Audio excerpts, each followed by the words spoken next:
The day I found her, I didn't scream. I didn't cry. I just stared at her eyes, staring back at me from under my own bed. I want you to imagine something. You come home after a long day. You kick off your shoes. You make yourself a cup of tea. And then you walk into your bedroom, the one you share with the man you married, and you hear breathing that isn't yours. Not his either. At first, I told myself it was the wind. Old houses creak, pipes groan.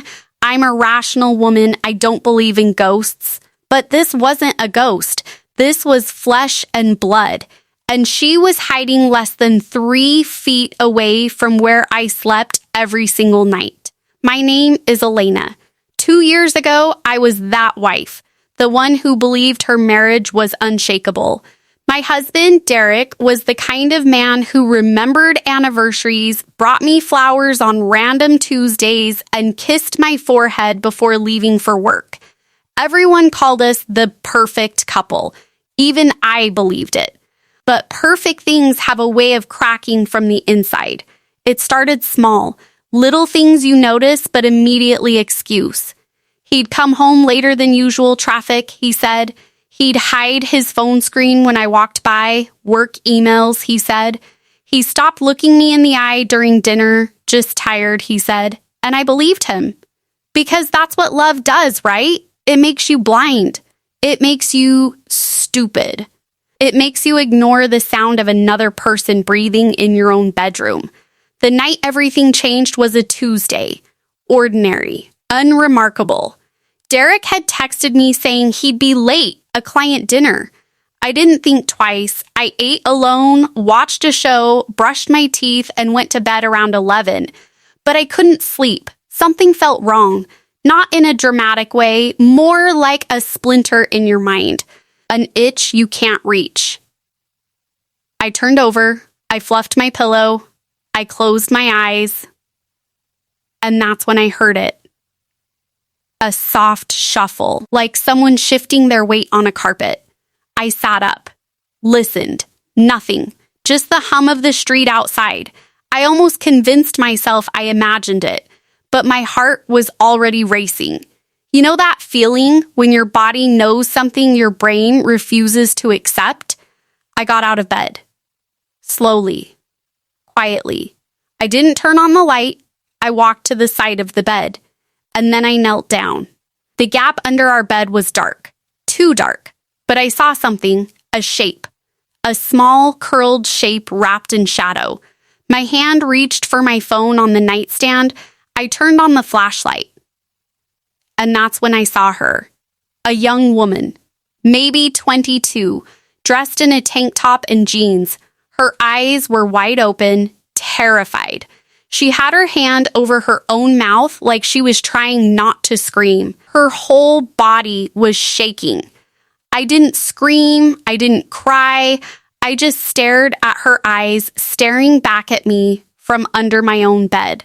For 5 full seconds, neither of us moved. Then she whispered, "Please don't tell him I ran. Not please don't tell him I'm here, but please don't tell him I ran." That's when I understood. She wasn't hiding from me. She was hiding from my husband. I should have been angry, and I was. God, I was. But the anger came later. In that moment, all I felt was a cold, sickening confusion. Who was this girl? Why was she under my bed? And why was she afraid of Derek? I reached out my hand, slowly, like you would approach a wounded animal. She flinched at first, but then she took it. I helped her crawl out from under the bed. She was so small, so pale. Her hands were trembling. I sat her on the edge of the mattress and wrapped a blanket around her shoulders. Then I sat next to her and said the only thing I could think of, "Tell me everything." Her name was Mia. She was a junior at the local college. And she had been seeing my husband for 6 months. 6 months. While I was cooking his dinner, folding his laundry, kissing him goodbye every morning, he was visiting her, texting her, telling her that he loved her, that he would leave me, that they would run away together. But here's the part that shattered me more than the affair itself. Mia said she tried to break it off 3 weeks ago. She realized he was lying. He was never going to leave me. She told him it was over. And that's when Derek changed. He started showing up at her apartment unannounced, waiting outside her classes, calling her from blocked numbers. She blocked him, so he made new ones. She tried to report him, but she had no proof, just her word against his. Then, 2 days ago, he told her he wanted to talk one last time. He picked her up, but instead of a coffee shop, he drove her to our house. He told her that if she wouldn't be with him, she would at least watch him live his life, that she belonged in the shadows, under the bed. He had been keeping her there for 2 nights. 2 nights. While I slept upstairs, well, I thought I slept. She told me she only came out when I was at work or when Derek brought her food. He took her phone. He locked the bedroom door from the outside when he left. She was a prisoner in my own home. I felt the room spin. I put my head between my knees and breathed.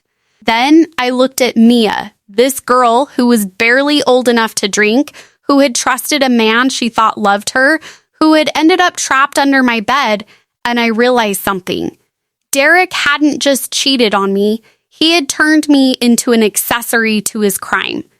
Every night I slept peacefully. Every morning I kissed him goodbye. I was unknowingly helping him hide her.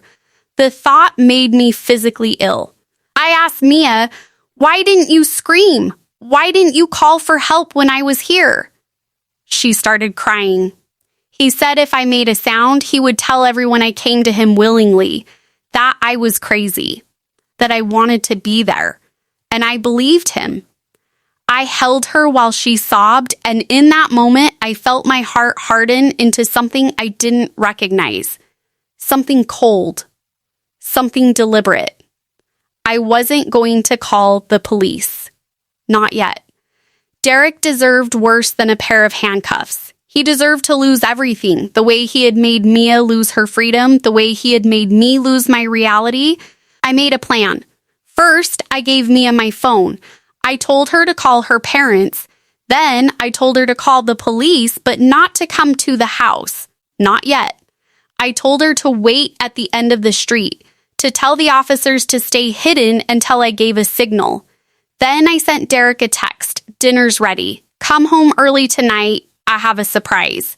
He replied within seconds, "On my way." "Miss you." I almost threw up reading those 2 words. But I smiled, because I knew exactly what surprise he was about to get. He walked in the door at 7 o'clock sharp, smiling, relaxed, carrying a bottle of wine like he'd done nothing wrong, like he hadn't kept a girl under our bed for 48 hours. I met him in the living room. I was calm, too calm. He noticed, but he didn't question it. Narcissists never do. They just assume you're happy to see them. "What's the surprise?" he asked, leaning in to kiss my cheek. I stepped back. "It's in the bedroom." He raised an eyebrow, smirked. Thought I was being playful. He walked toward the bedroom door and pushed it open. Mia was standing in the middle of the room, not under the bed, standing, with my phone in her hand, recording.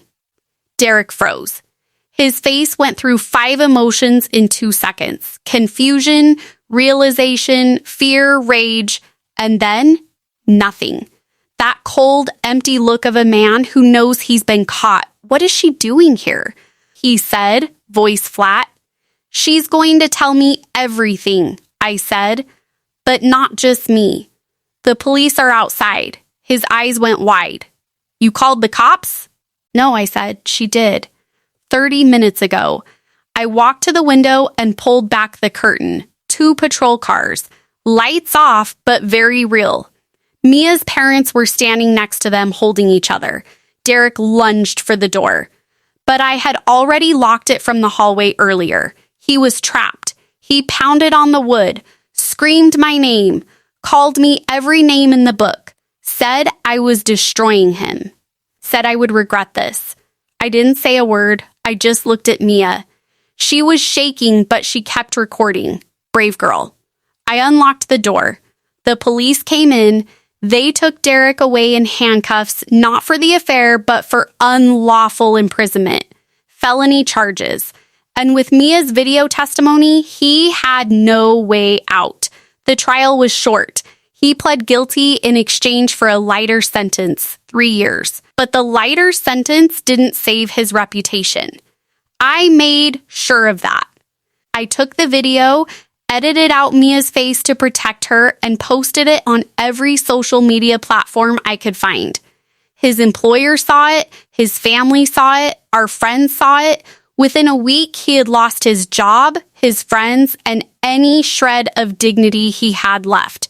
Some people told me I was cruel, that revenge wasn't justice, that I should have taken the high road. But here's what I learned. The high road is a luxury for people who haven't found a stranger under their own bed. The high road doesn't exist when someone locks a young woman in your home and calls it love. Mia is okay now. She moved to another state. She goes to therapy. Last I heard, she adopted a dog and is learning to trust again. We don't talk much, too many memories, but she sent me a letter once that said, "You didn't just save me. You showed me that women don't have to be afraid of their own shadows." As for me, I divorced Derek from a prison visitation room. I sold the house. I bought a small apartment with a bed that has no space underneath, just a solid frame right to the floor. I sleep soundly now, but sometimes late at night, I still remember the sound of that shuffle, the shadow under the bed, the girl who wasn't a ghost, and I realized the monster wasn't under the bed. The monster was the man I married. Love shouldn't make you blind. It should make you brave. Brave enough to look under the bed. Brave enough to believe the person hiding there. And brave enough to destroy the life of anyone who confuses control with affection. Because the truth will always crawl out from the darkness. And when it does, make sure you're the one holding the light.